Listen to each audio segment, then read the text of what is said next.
So we are going to ship this package here along with these Ziploc bags with the spare parts that you're going to need. So I'll just run through these one at a time. So you got your board here with the Redarc Rogue mount, and you have a cap for the water probe. So we'll go through how to drill the hole and mount everything, but that's just a cosmetic seal for the floor. We got the mounting plate for the display so that it's like an adapter plate with rivet nuts to install for that. And then we have all the rivets and grommets and D-clips that you're going to need for securing all the wiring. So basically this is the setup you got right now. It's going to be relatively straightforward. You can see that you have all the negative inputs, so the ground cables and the positive for each of the respective circuits. And so on this particular board, how the Redarc system works is that they have cables for those circuits, but we had changed how they're set up. Okay, there are a few topics in here, so I'll try and keep it as concise and clear as possible. Also, this is the bottom of the new board that is shipped to you, so we'll start from left to right and work through on the installation process. So first up is this 110 receptacle. That is this guy here. So basically what you're going to do is take the cables from that in the same orientation and then reinstall them exactly here like that. For the next bit, it's pretty straightforward. You're just going to plug these in, these two cables. So just go ahead and plug those directly into the Redarc Rogue, and you just hold off on these. After we connect them, then you can hook them up afterwards. So on the bottom side, what we did was we got the positive section here, and they are actually all numbered with the respective circuits. So just follow the numbers on here that coordinate with the numbers that are up here. So you can do that for both the positive, the orange is the positive, and the white and black here is all the ground negative cables. So just follow suit with that.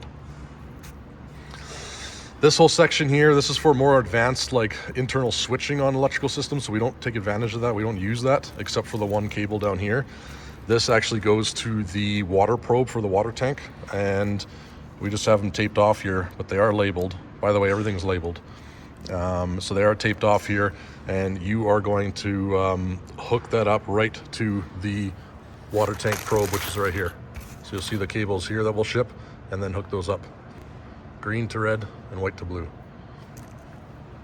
So then after that, we have this other cable hanging out the bottom here, and this is the DC-DC charger, or vehicle-to-vehicle battery charging system, and the positive for the solar. And then the other one here that we have labeled for use here is going to be the emergency breakaway switch. So you can see on the board here we have a breakaway switch. That's what the cable that's going into the bottom of that, you're going to hook it up to there to make sure that we're have the emergency brakes wired up appropriately. On the far left here, you'll see this relay attached. This is actually going to the water pump. So you can run that, all the stuff, by the way, can be run underneath the board here. There's going to be a gap between the wheel well and the cabinetry, so you can run the stuff to the water probe and the water tank there. So there's the butt connectors for the water tank, just match up the colors. And then there's some double-sided tape for the relay. You can just go ahead and put that on the back of the mounting bracket, the big aluminum mounting bracket for the water pump, and you'll have the water pump all hooked up. Also on the back of the board, you're going to see some terminals here. So you can take the battery cables and hook them up here. So any of the grounding is right here in the center. This is battery negative, and the positive's here. So that positive is actually this cable here. So you can actually, well, the one underneath, but you can back it off of this fuse. We don't need that circuit breaker any longer. So we can disconnect it there, and you'll probably have to snip off the eyelet on the end, but go ahead and install it into that end. And then we have the 110 volt circuit breaker box. So you can quite literally just transport this over to the board over here, taking note of how the cables are wired up. So maybe just label up the cables. So you're hooking it up in the exact same manner as before, but just take this box and you'll be able to install it directly on top of here. Same with the inverter. You're going to take the inverter, that display that would have been likely mounted here. I believe, if off memory, we had a couple variations, but there'll be a inverter display on-off switch, remote switch, and then you can go ahead and just transport it over to there, and we provide the little screws. For the Manager 30, which is that long box, along with the Rogue, we have this all the screws ready to go, so you can just back off the screws here and then mount the Manager 30 there. There'll be a power cable coming off of this end of it where you can just kind of nicely bundle it up and plug it in there. Mount your Rogue and go ahead and plug all these connectors in. And once the Manager 30 is set in everything, this is the connection to the batteries, solar and DC-DC. Go ahead and put that in and secure it. And this Cat 6 cable here. We have labeled here on the back of the board the Cat 6 to the display. So I was mistaken. There's a Cat 6 going to the Manager 30 right here. That actually goes down underneath the board. The short cable comes up right there into the Rogue. And then we have another cable which we will ship to you, a longer Cat 6 cable that you'll plug in to the right side port of the Rogue down through this opening here, and that's the one that you run to the front of the trailer to the display. So just something to note there. Okay, so next up we have the filler plate for the display. So the BMPRO display is larger than the Redarc display. So we have this filler plate that we're going to use to fill that extra space. And so go ahead and remove the BMPRO display and its respective hardware. And then we can mount this on top. You're going to see the 4 holes here, the smaller ones, 2 of them are countersunk for mounting the plate to the cabinet. So you can go ahead and mount that. The 2 black rivets go on the bottom 2 holes down here, and then the 2 countersunk rivets here go into the top ones. And then once those are mounted, then you can mount the rivet nuts through the larger holes. So you go drill the appropriate sized hole through the larger holes here and through the gray cabinet, and go ahead and press in those rivet nuts and use the machine screws afterwards for mounting the display itself. So you're going to put the Redarc display on obviously after hooking up that Cat 6 cable, and use the machine screws, snap on the bezel, and you'll be good to go. Okay, so now for running that Cat 6 cable for the display. So here's on the driver's side of the trailer, and you're going to see up in here we have a path for cabling to run through, so you can run that Cat 6 cable and probably zip tie it to this conduit, pass it through here, and then the easiest way, because normally we keep going and we're behind the cabinetry, and so unless you have someone really small working at the facility there that can crawl in the tongue box, the easier way is actually just take a right and run it along here if you can, and find the appropriate hole here, not too far to the right because that'll go to the living space, but a little bit over. We provided a grommet, so you can drill a hole through there, install the grommet, and then run the Cat 6 cable across the back of the fridge.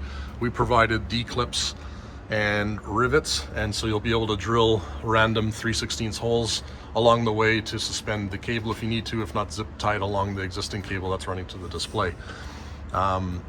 And then go ahead and plug it in. And through here you can see the display sitting there for the Redarc. And then go ahead and use that as the Cat 6 cable run. Okay, so now for mounting the water tank probe. So you're going to see a pair of cables coming probably out of that black plate next to this corrugated hose for the existing water probe. Arguably, I mean, you could probably snip that off or just leave it running back there and just leave it disconnect onto the board. But we have a new style tank probe for the Redarc system, which needs to be a vertical mount straight down into the tank. So right there is the plate which will be provided. I would dry fit that onto the floor somewhere just to the right or towards the passenger side of the water fill hose. And we will drill a sizable hole. I don't know the dimensions right now, I'll get that in the next video, but dry mount that just so you know, have the dimensions of where the center is, and then we'll be drilling a hole there and running the cable through. But as you can see in this one, we have there's the fuse kind of sticking out of the relay right there, and all the cabling is going to come from underneath here, so we can run the water tank probe and the water pump wiring through this area. You could zip tie it to existing wiring if you want, or hang it on holes there with D-clips that we provided. Go ahead and wire up the water pump, should be pretty straightforward. And then the water probe, again, just zip tied or electrical tape down that conduit and running over this way. And I'll go ahead and show you where and how to drill the hole. Okay, and so instead of trying to show you in the trailer itself, this is what you're going to see. You're going to see that plate above on the floor for the water fill and the vent hose. And so we were mounting this hole here. It's basically about like 5 inches forward of this, roughly.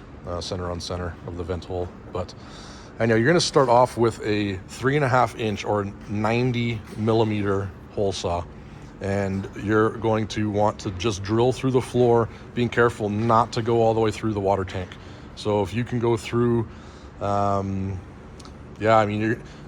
basically go little by a little bit and then pick out the materials. So you should be seeing fiberglass, then foam, then fiberglass.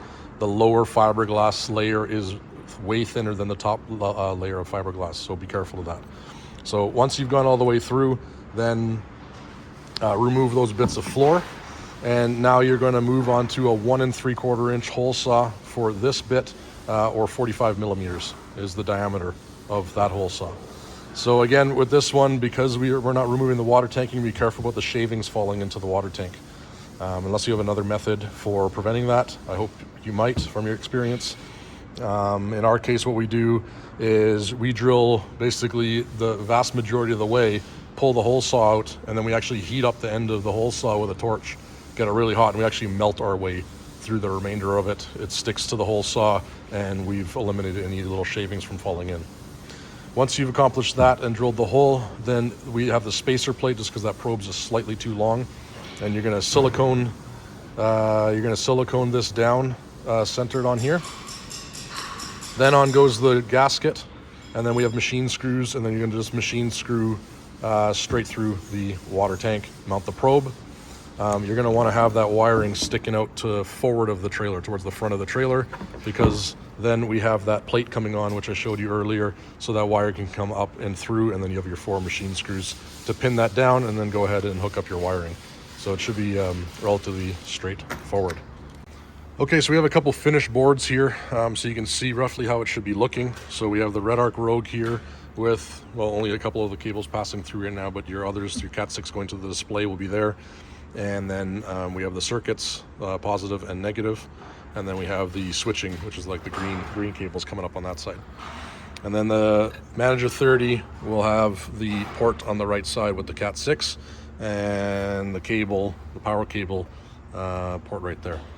So when you guys are all done, if you could do us a favor, because we pulled the cables so we can pre-wire that board for you. All the cables related to the Redarc Rogue, basically anything that came in the Redarc packages, if you could package those up and ship them back to us, I can send you a shipping label. But if you can package those up and ship those back to us, that'd be great, because we took it out of an existing system. And then, yeah, this is how it should look, which you'll already see here, but then there's, of course, the circuit breaker box mounted like that. But that's generally how it should look. Okay, so then on to the shunt related to the battery. So on the very top of one of the batteries is going to be this like rectangular box. And on that box, it's going to be a bolt going through to the negative terminal of a battery. And on the other side, there's going to be a bunch of grounding cables or negative cables run to it. So you can remove all of that. You're going to take all of those cables that were on the far side of that shunt, not at the terminal, and put them on the ground terminal. They'll all fit on here. So attach all of those, one of which goes through the cabinet. It's actually bolted to the chassis as the chassis ground. And then the one on the terminal, we're going to provide a cable to run from from the negative of the battery to this area here. So go ahead and bolt all those in together. This one is for powering the shunt, so you can run this to the positive terminal of that same battery you're connecting this one to. And then this data cable here, you can run up to the board. We didn't speak about it yet, but you're going to run up to the board. It's labeled here where the data cable is. It goes on the right side of that Manager 30. So you can push it through that hole, and then on the Manager 30, it's going to be on the near side here is the port for it. For mounting the shunt, because that battery box is going to be so tight in there, because Mr. Weber got so many batteries, you're going to have to get creative on how to mount this. I don't have a solution right now because we've not had to do that yet, but one thought was just to do some VHB, 3M VHB double-sided tape on here, or if you can get creative with mounting it in some other fashion, but just being sure not to allow the terminals here to touch the aluminum cabinets, just because all the parts around there are aluminum. But outside of that, you should be good to hook that all up. And of course, if you have any questions, let us know. And then the very last note, the Redarc Rogue with the cable going to the display. Before you power everything up, reach out to us. We will need to send you a file. And this is the configuration file for the Redarc Rogue display. We have all the settings for the trailer. Just let us know what the final battery capacity is in that trailer, and then we'll be able to program it for you, and then send you a custom configuration. It'll just require you to download an app, and then it'll be all set up and ready to go for you.